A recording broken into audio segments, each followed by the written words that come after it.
इस वीडियो को देखने के बाद फाइलर कहेंगे कि हम फाइलर क्यों हुए और हमने फाइलर बन के सबसे बड़ी गलती कर दी है, जबकि नॉन फाइलर कहेंगे कि अच्छा ही हुआ हम फाइलर नहीं बने। और इस बात की जो वजह है वो ये है कि इस साल जो बजट पेश हुआ है उसमें नॉन फाइलर्स की एक्चुअली मौजें लग गई हैं। उनको इतने ज्यादा एडवांटेजेस मिल गए हैं जो मैं आगे चल के आपको वीडियो में बताऊंगा कि फाइलर जो है वो बहुत बुरी तरह फंस गए हैं, और इस बात का अंदाजा भी उनको ये वीडियो देख के हो जाएगा। ये वीडियो फाइलर्स और नॉन फाइलर्स दोनों के लिए है, क्योंकि दोनों बहुत ध्यान से देखे इस वीडियो को। और उसकी वजह यह है कि इसमें मैंने कुछ ऐसी बातें बताई हैं जो अभी तक किसी ने नहीं बताई। इस बजट को देख के ऐसा लगा जैसे हमारा मुल्क भी अब बहुत ज्यादा तरक्की करेगा, क्योंकि एफबीआर ने बहुत अच्छे फैसले किए हैं। लेकिन जैसे ही बजट का फाइनल ड्राफ्ट जो कि असेंबली से मंजूर हुआ है और 1 जुलाई से उस पर अमल दरामद भी होने लगा है, वो जब देखा तो उसको देख के लगा कि शायद सिर्फ और सिर्फ नॉन फाइलर्स के लिए ही फायदेमंद होगा और मुल्क के लिए और फाइलर्स के लिए इसमें कुछ भी नहीं है।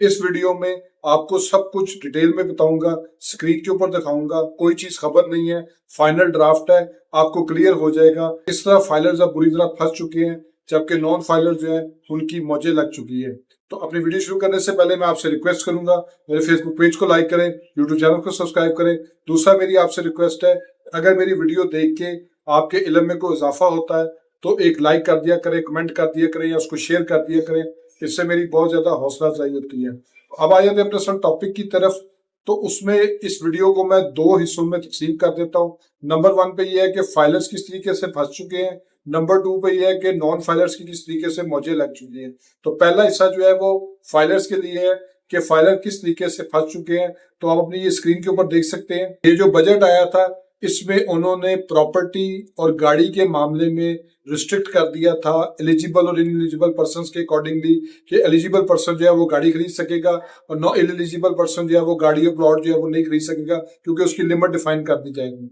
अब जो शख्स एलिजिबल है, एलिजिबल से मुराद फाइलर है, और फाइलर ऐसा शख्स जिसने अपनी टैक्स रिटर्न जमा करवा दी हुई है, उसके लिए है कि वो एलिजिबल कंसीडर होगा और वो जो है वो प्रॉपर्टी खरीद सकता है, वो गाड़ी खरीद सकता है, वो इन्वेस्टमेंट कर सकता है, वो शेयर्स खरीद सकता है, उसको किसी किस्म की कोई प्रॉब्लम नहीं है। लेकिन उसके साथ ही उन्होंने एक चीज ऐसी लिखी थी इसमें, वो मैं आपको बता देता हूँ कि ये उन्होंने लिखा था कि जो शख्स अपनी टैक्स रिटर्न जमा कराएगा एलिजिबल पर्सन, वो इमीडिएटली प्रोसीडिंग ईयर्स में उसने जो टैक्स रिटर्न जमा कराई है उसके मुताबिक उसके पास सफिशिएंट रिसोर्सेज होने चाहिए। अब सफिशिएंट रिसोर्सेज से मुराद ये है कि उसने ऐसी डिक्लेरेशन दी हो कि उसके पास इतने पैसे मौजूद है कि वो आराम से जो है वो उस प्रॉपर्टी को खरीद सकता है, उस गाड़ी को खरीद सकता है। लेकिन इसके साथ ही जो एक बहुत बड़ी प्रॉब्लम फाइलर्स के लिए क्रिएट कर दी गई थी वो ये है कि उन्होंने इसको रिस्ट्रिक्ट कर दिया था कि सफिशिएंट रिसोर्सेज का मतलब सिर्फ ये होगा कि कोई भी शख्स जो है वो डिक्लेयर्ड एसेट्स के मुताबिक 130% of cash and equivalent asset से ज्यादा जो है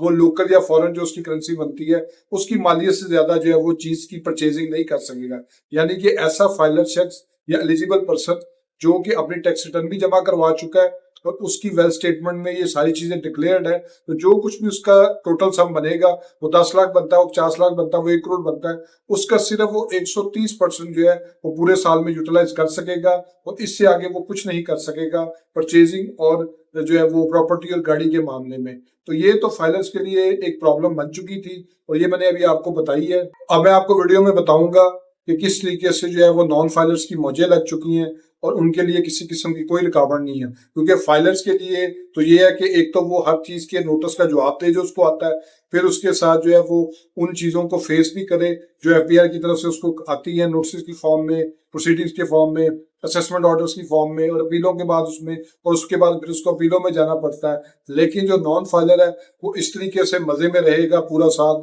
क्योंकि ये जो उन्होंने लिमिट्स लगाई गई हैं वो मैं अब आपको बता देता हूँ। ये आप अपनी स्क्रीन के ऊपर देख सकते हैं कि सबसे पहले नंबर पे जो चीज थी वो गाड़ी की खरीदारी से रिलेटेड है कि एक जो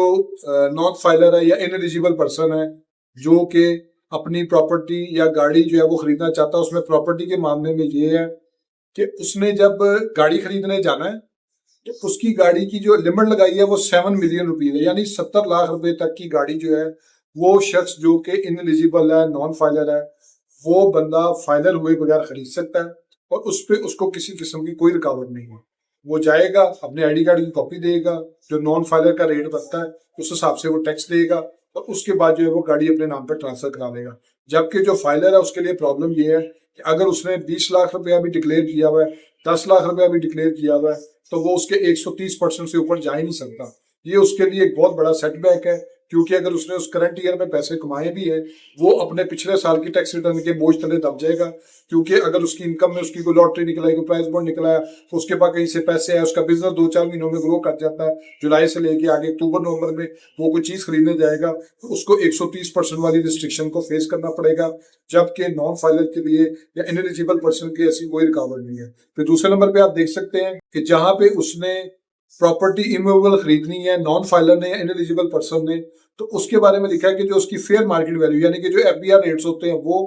उसकी जो है वो 100 मिलियन रुपीस तक जो है वो उसकी जो है ना वो कोई पूछगछ नहीं है। यानी कि वो 10 करोड़ रुपए तक की प्रॉपर्टी खरीदे, उसको एफबीआर की तरफ से कोई नोटिस फेस करने की जरूरत नहीं है। वो जाएगा, नॉन फाइलर का रेट जो है वो पे करेगा एफबीआर टैक्स को, उसके बाद वो आजाद है। 10 करोड़ रुपए तक की प्रॉपर्टी खरीदे, उसके लिए किसी किस्म की कोई रुकावट नहीं है। वो हर तरह से एफबीआर के नोटिस से भी एग्जम्प्ट है। हाँ, इसमें एक जरूर चीज है इसमें जो मैं आपको बताना चाहूंगा, 114 के तहत एफबीआर किसी को भी नोटिस दे सकता है कि वो फाइलर हो, अपनी टैक्स रिटर्न जमा करवाए। लेकिन अगर वो नहीं होता तो उसकी सिम ब्लॉक करने का जो एक इख्तियार था वो भी अब पूरे तरीके से अमल दरामद नहीं हो सका और वो भी उस चीज से बाहर है। यानी कि नॉन फाइलर के लिए किसी किस्म की कोई रुकावट नहीं है। फिर इसके बाद आप ये देख सकते हैं कि जो सिक्योरिटीज में इन्वेस्टमेंट की हद तक है, जिसमें आप म्यूचुअल फंड्स कह लें, फिर इसके अलावा जो है वो मनी मार्केट जिसमें स्टॉक एक्सचेंज वगैरह है, उसमें वो इन्वेस्टमेंट के लिए जाता है, तो उसमें भी उसको 50 मिलियन रुपीस तक की जो है वो छूट दे दी गई है।